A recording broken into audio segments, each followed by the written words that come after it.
ही वाला होता है, लेकिन जियान चुपचाप तार निकालकर भाग जाती है। उसकी टोपी वहीं गिर जाती है जिसे चेंग उठा लेता है। बाल ठीक करवाने के बाद जियान एक कॉस्प्ले कैफे जाती है जहां वह अपने पसंदीदा किरदार से मिलने आई होती है। उसी कैफे में चेंग, मंकी और उनके दोस्त भी होते हैं, लेकिन चश्मा और घुंघराले बाल न होने की वजह से जियान बिल्कुल अलग दिखती है, इसलिए कोई भी उसे पहचान नहीं पाता। सब बस इतना सोचते हैं कि ये लड़की काफी प्यारी है, लेकिन तभी चेंग उसे पहचान लेता है और सबके सामने कह देता है कि यह वही जियान है और उसका लुक कोई खास नहीं है। यह सुनकर जियान तुरंत अपनी दोस्त माइफिन के पीछे छिपने की कोशिश करती है, लेकिन चेंग उसका पीछा करता है। वह जियान से कहता है, तुम्हारे पास इतना टाइम है कि बाल भी ठीक करवा लो और यहाँ कॉस्प्ले देखने भी आ जाओ। इसके बाद वह उसे और ज्यादा अतिरिक्त ट्रेनिंग दे देता है ताकि उसे सबक सिखा सके। चेंग लगातार उसे परेशान करता रहता है, लेकिन जियान सब कुछ चुपचाप सहती रहती है। एक दिन जब जियान ऑफिस रूम में जाने वाली होती है तो वह बाहर से मंकी और चेंग की बात सुन लेती है। मंकी चेंग से कहता है कि क्या उसे नहीं लगता कि वह जियान के साथ ज्यादा सख्ती कर रहा है। इस पर चेंग जवाब देता है कि वह उससे बदला ले रहा है। यह सुनकर जियान गुस्से में अंदर आ जाती है और चेंग से कहती है कि वह बहुत बदतमीज है, लेकिन चेंग उल्टा उसी पर इल्जाम लगा देता है और उसे वही बदली हुई चिट्ठी दिखाता है जिसमें उसके लिए गालियां लिखी होती हैं। जियान समझाने की कोशिश करती है कि यह उसकी लिखी हुई चिट्ठी नहीं है,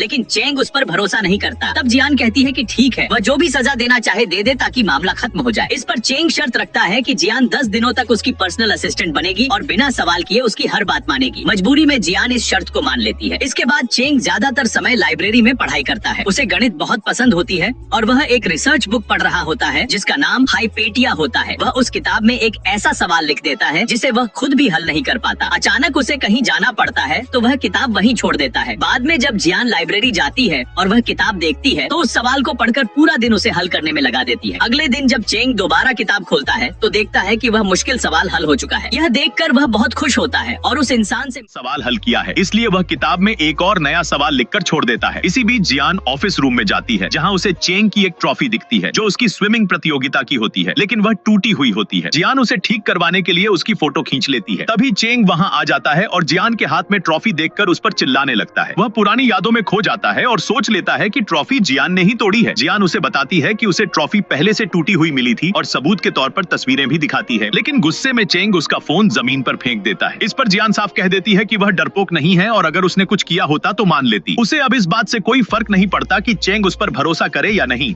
यह कहकर वह वहां से चली जाती है। चेंग को टूटी ट्रॉफी के पास एक म्यूजिक कॉन्सर्ट का टिकट मिलता है। वह अंदाजा लगाता है कि शायद ट्रॉफी तोड़ने वाला वही इंसान है जिसके लिए यह टिकट था, इसलिए वह रात में उस कॉन्सर्ट में चला जाता है। संयोग से उसी कॉन्सर्ट में जियान भी मौजूद होती है और उसका सीट नंबर ठीक चेंग की सीट के पास होता है। यह देखकर चेंग को और पक्का यकीन हो जाता है कि ट्रॉफी जियान ने ही तोड़ी थी। वह उस पर तंज कसता है जिससे जियान गुस्से में उठकर जाने की कोशिश करती है, लेकिन कॉन्सर्ट शुरू हो चुका होता है और वह बाहर नहीं जा पाती। धीमी और सुकून देने वाली संगीत की वजह से जियान वहीं बैठे बैठे सो जाती है। जब उसकी आंख खुलती है तो देखती है कि कॉन्सर्ट खत्म हो चुका है और सब लोग जा चुके हैं। वह भी बाहर निकलती है और रास्ते में चेंग को देखती है। जियान उससे पूछती है कि उसने उसे जगाया क्यों नहीं। चेंग मजाक में टाल देता है, लेकिन असल में उसने उसे इसलिए नहीं जगाया था क्योंकि वह जानता था कि जियान बहुत थकी हुई है। उसकी वजह वही अतिरिक्त काम थे। चेंग रास्ता भूल जाता है तो जियान उसे छोड़ने की पेशकश करती है। रास्ते में चेंग उससे कहता है कि वह आगे से उसे किसी भी कॉन्सर्ट का टिकट न दे क्योंकि वह अब नहीं आएगा। जियान हैरान होकर कहती है कि उसने कभी उसे बुलाया ही नहीं। इस पर चेंग कहता है कि वह झूठ न बोले क्योंकि उसे टूटी ट्रॉफी के पास वही टिकट मिला था। तब जियान को याद आता है कि कुछ घंटे पहले यूयू जबरदस्ती उसे कॉन्सर्ट का टिकट देकर गई थी, यह कहकर कि वह उससे माफी मांगना चाहती है। अब जियान समझ जाती है कि ट्रॉफी यूयू